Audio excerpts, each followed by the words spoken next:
When a ground fault circuit interrupter, or GFCI, breaker trips as soon as a bonding wire is connected to the bonding terminal on a pump, it indicates a ground fault.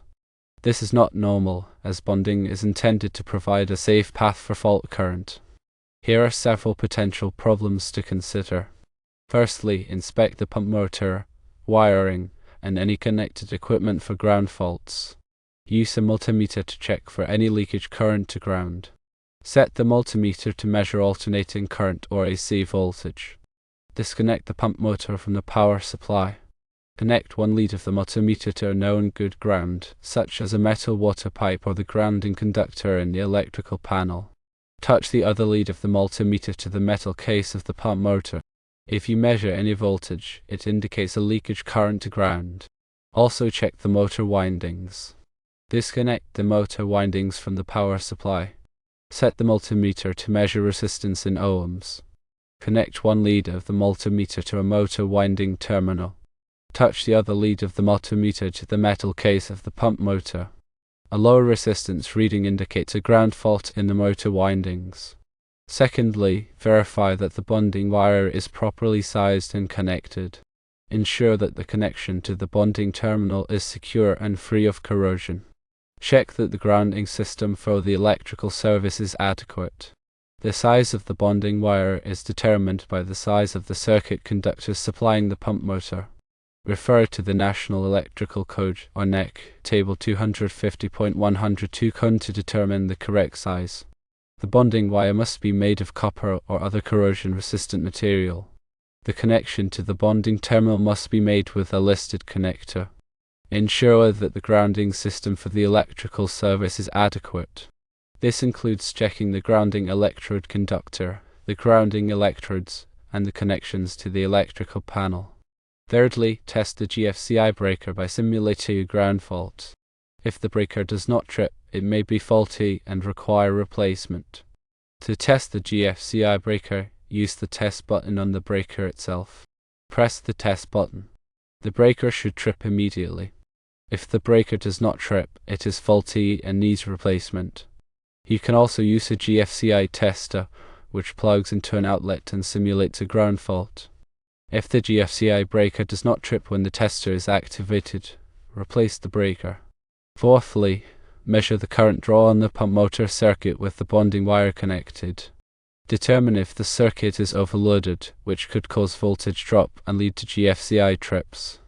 Use a clamp meter to measure the current draw on the circuit conductors. Clamp the meter around one of the circuit conductors. Turn on the pump motor. Read the current measurement on the meter. Compare the measured current to the rated current of the circuit breaker. If the measured current is greater than 80% of the rated current of the circuit breaker, the circuit is overloaded. Fifthly, check for voltage imbalance on the three-phase power supply to the pump motor. Imbalance can cause overcurrent and GFCI trips. Use a multimeter to measure the voltage between each phase. Measure the voltage between phase A and phase B. Measure the voltage between phase B and phase C. Measure the voltage between phase C and phase A. Calculate the average voltage. Add the three voltage measurements together and divide by 3. Calculate the voltage imbalance. Divide the maximum deviation from the average voltage by the average voltage. Multiply by 100% to express the imbalance as a percentage. If the voltage imbalance is greater than 2%, it can cause problems with the pump motor. Sixthly, verify that there are no other parallel ground paths around the pump motor or in the building. These paths can interfere with the intended grounding scheme. Check for any unintentional connections between the metal parts of the pump motor and other grounded metal objects. Examples include metal pipes, metal ducts, and metal conduit.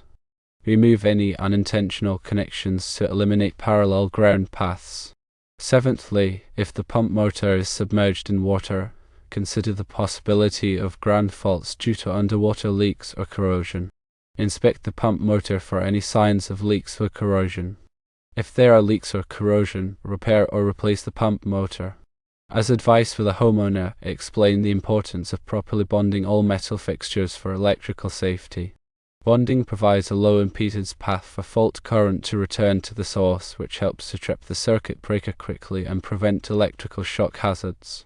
Advise them that leaving the bond off is a serious hazard and can compromise their and other occupants' safety. The absence of bonding can lead to dangerous voltage on metal parts during a fault condition. Recommend that they consult with a licensed electrician to diagnose and repair the problem. A licensed electrician has the knowledge, skills, and equipment to safely and effectively troubleshoot electrical problems. Encourage them to document their attempts to resolve the issue for future reference if necessary. Keeping a record of the steps taken can help the electrician diagnose the problem more efficiently. Remember to always energize the circuit before working on any electrical equipment. Follow all applicable electrical codes and safety practices.